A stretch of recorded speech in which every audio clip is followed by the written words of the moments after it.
Mapema Sheikh wa Shehia Tumbe Magharibi Masud Hamis Kirendo amesema zoezi hilo limekwenda vizuri, ingawa baadhi ya wananchi wamekuwa wakaidi katika kufuata utaratibu uliowekwa. Hili limekwenda vizuri baada ya wananchi wote kulipa stahili zao kama serikali ilivyofanya, wakapewa muda wa kutosha ili waweze kuondoa mabati na vinginevyo.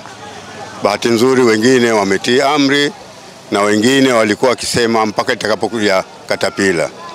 Nashukuru leo hii imekuja na tunaondoa hayo mabaki yaliyobakia. Akizungumzia operesheni hiyo, afisa mdhamini Wizara ya Ujenzi na Uchukuzi Ibrahim Saleh Juma amesema hatua hiyo imekuja baada ya wananchi waliolipwa fidia na kutakikana kuondoka kwenye eneo hilo ili kupisha utanuzi wa barabara, lakini wananchi hao walishindwa kufanya hivyo. Taratibu huu tunazo fomu maalum ambazo mwananchi na kwa kama ni mkataba kati ya yeye na serikali kupitia wizara ambayo inasimamia. Mkataba huu ukiusoma pale mwisho kabisa, na wananchi huwa wanaambiwa wakati wa kujaza ule mkataba unapewa mwezi mmoja baada ya tarehe ambayo fedha zimeingia kwenye akaunti yako.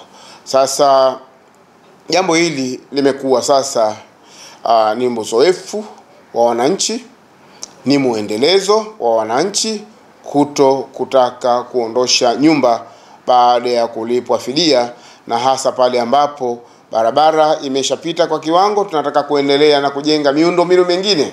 Wananchi wamekuwa wagumu wa kuondosha miundombinu yao ya nyumba ambayo imeshalipwa kwenye maeneo ya barabara.